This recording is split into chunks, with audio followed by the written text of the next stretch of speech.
and welcome to the Core Connection. I'm Mira Rubin, here with you on Enlightened World Network, and today's topic is the power of mind. We're going to dive more deeply into our capacity to create our experience on all different levels and dimensions. So it should be a fun conversation. Before we get started, let's just take a minute or two to get present. Let's take a deep breath in through your nose and hold it. And imagine clean, crisp oxygen flooding your lungs, flowing into your bloodstream, nourishing all your cells, all your organs, bringing vital life energy to your body and being. And as you exhale, exhale any tension, stress, negativity, fatigue. And now let's take another deep breath in through your nose and hold it. This time, imagine brilliant, bright light lighting you up from the inside out, illuminating, electrifying, and energizing all your cells, your molecules, your electrons, creating a brilliant beam of light and energy from your heart out into the world. And as you exhale, exhale any remaining tension, stress, negativity, fatigue. And now let's press our palms together. Vigorously rub your hands together to feel the friction, the temperature, the pressure, the motion, the tickling and tingling when you stop, and allow all those sensations to bring you present right here, right now, into this remarkable physical form that enables us to experience life. Welcome, welcome, welcome. Good morning. Good morning, Rosalind. So good to have you here with us this morning, and welcome to everyone else who's joining us. We're talking about the power of mind. So yesterday we were talking about quantum jumping, where we allowed ourselves to kind of pop into a different dimension of experience to start experiencing skills, talents, perspectives that we might not otherwise have had. And I invited you to give it a try yesterday. And I'm wondering if you did, if you have any results to report from that exercise. It's eh, I spent time this morning actually diving into that and starting to think of the different aspects of self that I would like to embody, and popped into different dimensions to infuse myself with these other expressions. And it was a lovely experience. And I think that this is a practice that I intend to dive into more deeply. There's a part that was more connected to the universal experience that I was able to start to summon, and parts that kind of have the circumstances that I desire. And so it's a really fun exercise. And I think it's more than an exercise. I think that what it does is it creates an energetic shift. So the question is, how do we harness or optimize, utilize, embody this power of mind? Because, well, there are people who, scientists, philosophers, who say that the whole world is a projection and a creation. But certainly many, many aspects of it are. And when we shift our orientation, when we shift our perception and perspective, this is something we talk about all the time. When we change our story, we change our lives. And we can do that on an emotional level by reframing circumstances, creating new contexts for understanding or interpreting the world. We can do it by shifting our physiology. This is one really powerful way to shift our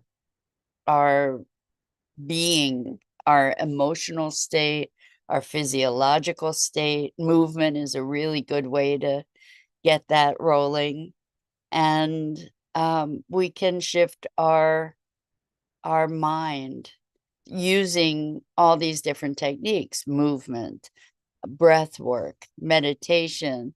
Good morning, Sue. Welcome. So good to have you here with us this morning. So we're just going a bit further with this power of mind concept, moving forward from quantum jumping to say, well, how can we really work in concert with this superpower of our mind? And I'm using mind as an expansive term to incorporate emotional intelligence, physical intelligence, other than conscious intelligence. uh, how can we collaborate with it? So I know I've mentioned a number of times the intelligence of the body and communicating with our bodies and receiving the communications from our bodies as communications rather than problems, for example. So I want to give an example because this was really powerful. And I know I've shared a number of different physical sorts of things with you, but and their transformation. The other day, I woke up with my shoulder and upper arm on the right side just being, I could barely move it. It was excruciating. The muscles or the tendons, it was disabling. And I know I've shared with you that I talk to my body these days and just thank it and love it and tell it how remarkable it is. And it's not like it's separate from me, but it's a way for me to communicate my awe at the magic that our bodies can be. And coupled with that, or part of that umbrella, is our mind, whatever that might be too. And so I did a lot of work, energetic work, with my shoulder, feeling into the sensations in my arm. Then I noticed that it migrated to a sensation in my left shoulder blade from my right shoulder, and just tuning into my body, not trying to do anything to it, just breathing into the sensations and asking my body if it could magic this sensation to make it feel better. And that's just my term. I think my body and I are aligned in that. It's like, oh, sweetheart, can you magic this for me? And honestly, the experience of the extreme pain that persisted for a day, probably, or half a day, I'm just trying to remember it. Actually, I woke up with it and then it got worse through the day because I irritated it. And then that afternoon and evening and the following morning, I did work on it, and energetic work, sort of free association. What's it about? What's it need? What's going on? Like as a wake up call to pay attention. Anyway, it went away. It went away. And this is something it was so extreme. I was thinking, oh my gosh, I hope I don't end up having to go to physical therapy for this. I mean, it was intense, and it was miraculous to me and continues to be miraculous to me how how powerful our bodies are to heal stuff that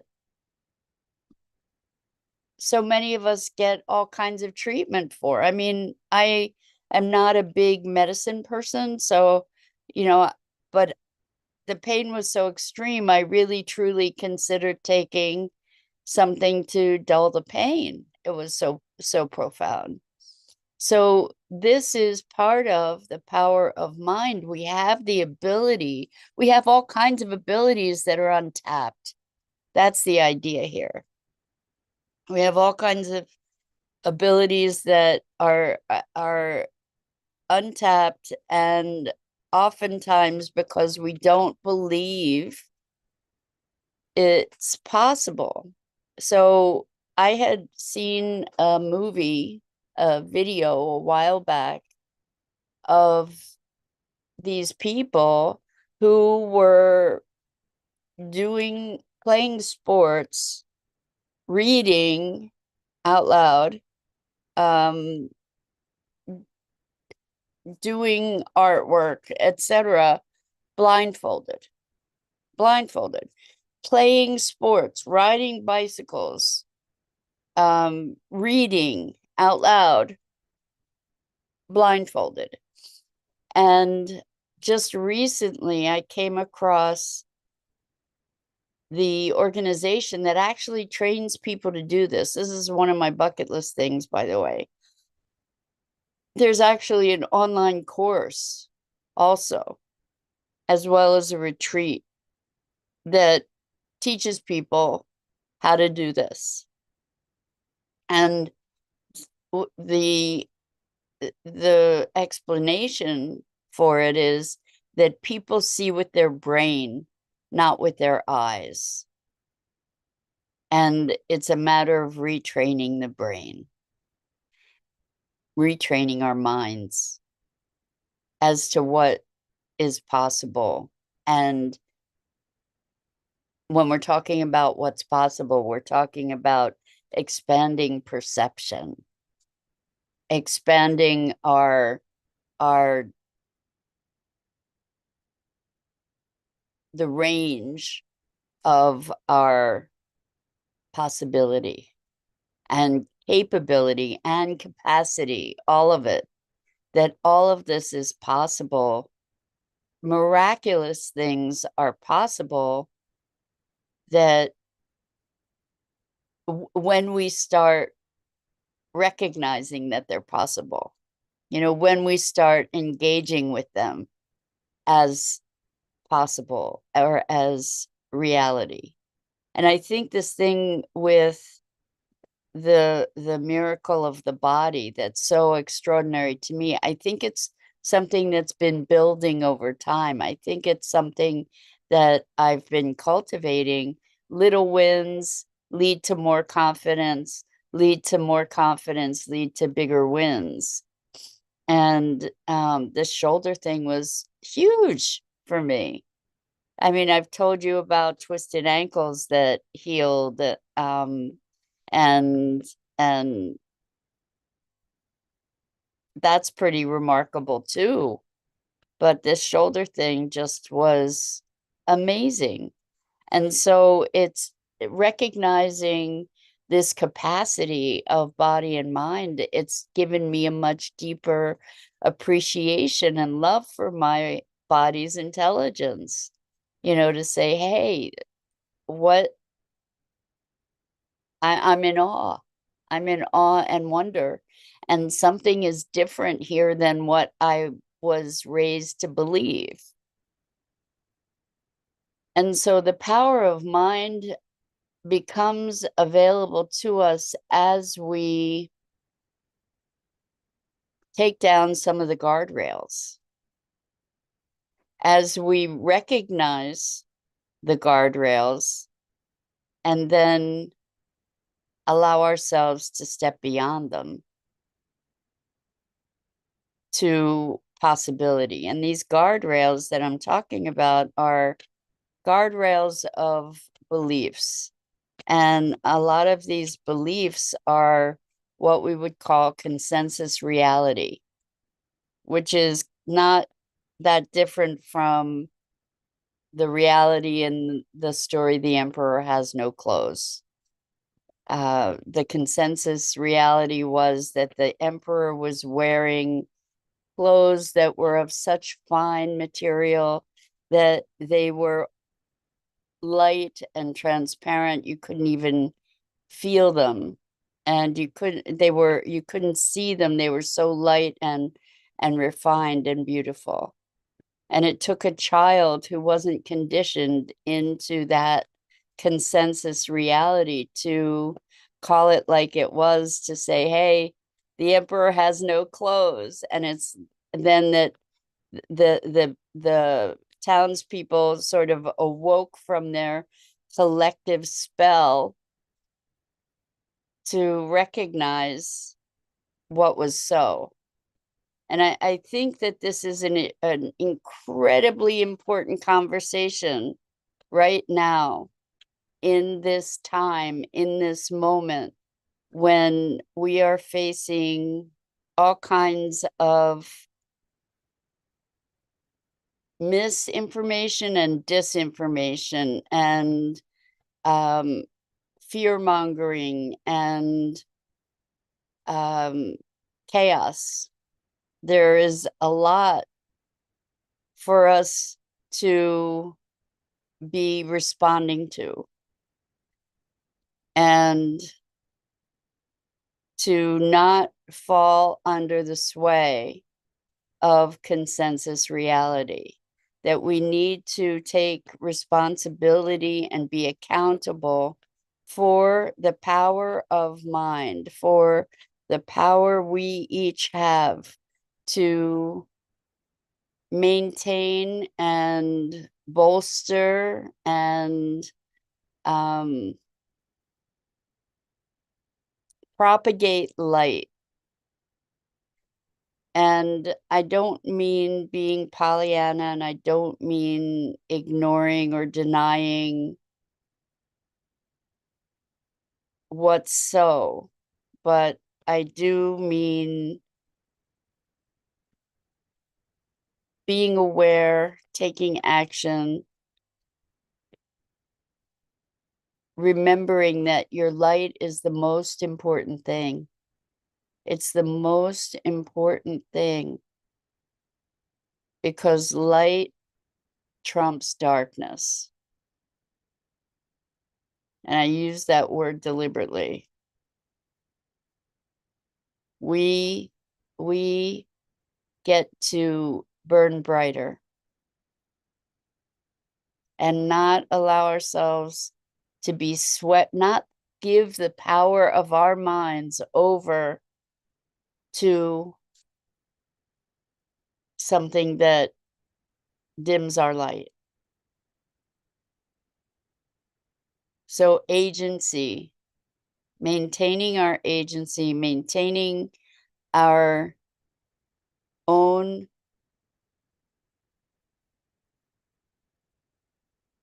discernment,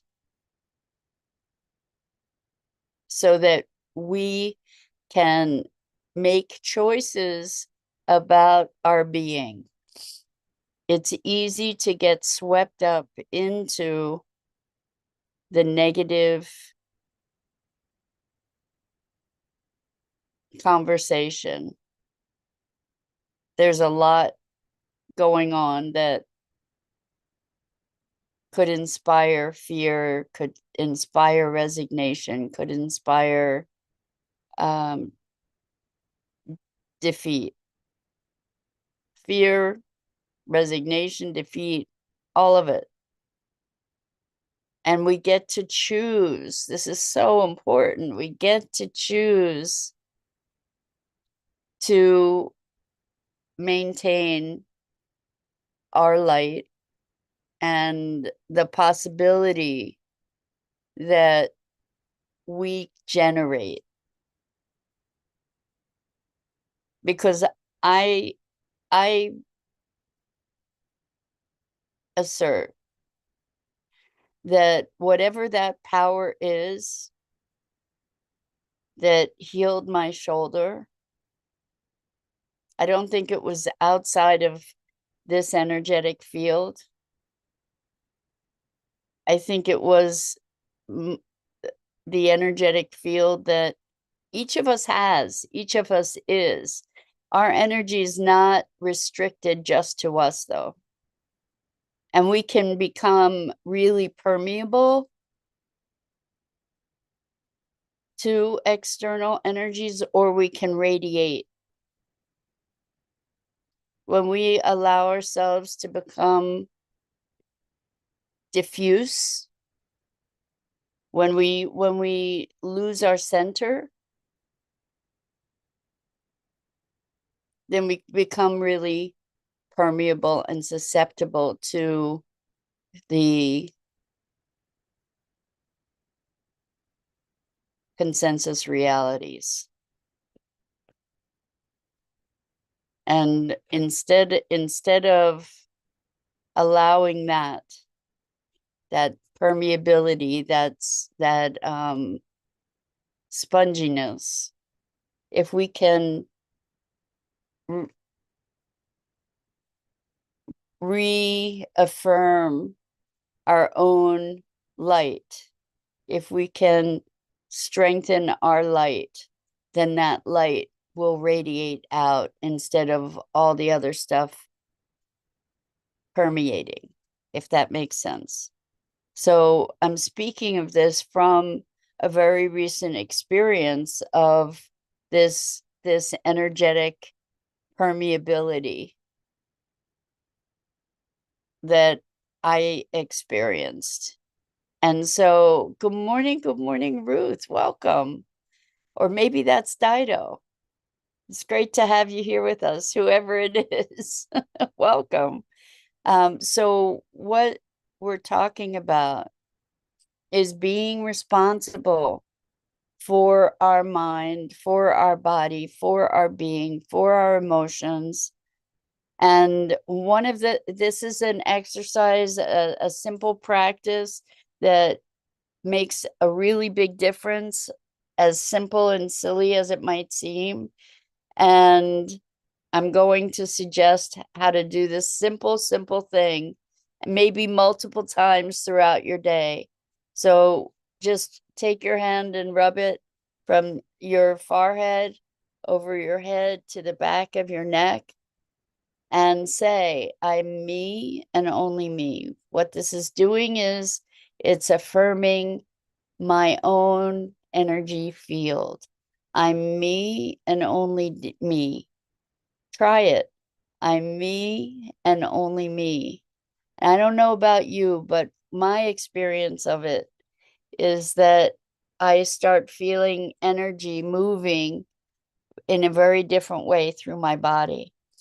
And I end up feeling lighter and brighter. It's like an instant reset button. Super powerful. I'm me and only me. And that way, we don't have to be taking on all these external energies and influences. And we can come back to ourselves, come back to our priorities, come back to a greater clarity. Because when we give in to the despair, we lose our light. And that Enlightened World Network says Sue says, I'm me and only me. It really works. So, you can even do it in public if you say it quietly to yourself. Nobody's gonna say much if you just wipe over your head, because it's not that unusual an action, I'm me and only me. And we need these tools. We need these tools to reinforce the power of our minds and our own power to shift reality, and from physical, mental, emotional. And when we shift, the outside world shifts. An example is the other day I was feeling funky, and I was kind of um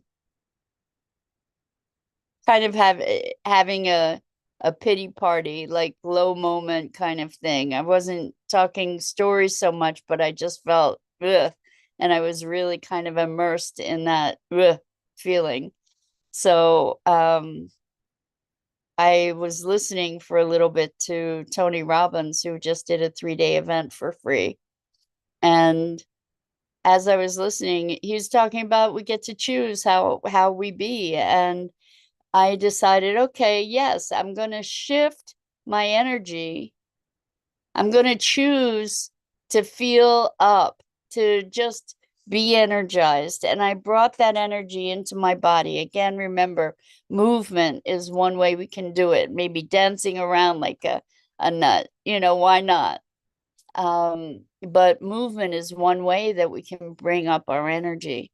And I decided to do that. And then everybody I encountered, I smiled at them. I said, hey, have a great day. It was a totally different experience than this introverted, contracted, constricted presence. I felt so much better. And as a result, I was able to radiate that out into the world in a really active way. And you can too. So that's the invitation, is own your energy and elevate your light, radiate your light.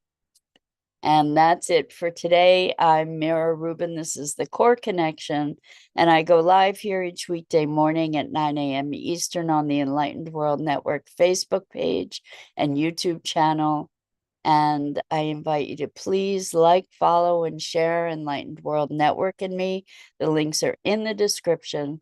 And as always, it is just such a profound pleasure and privilege to have the opportunity to share these morning musings together.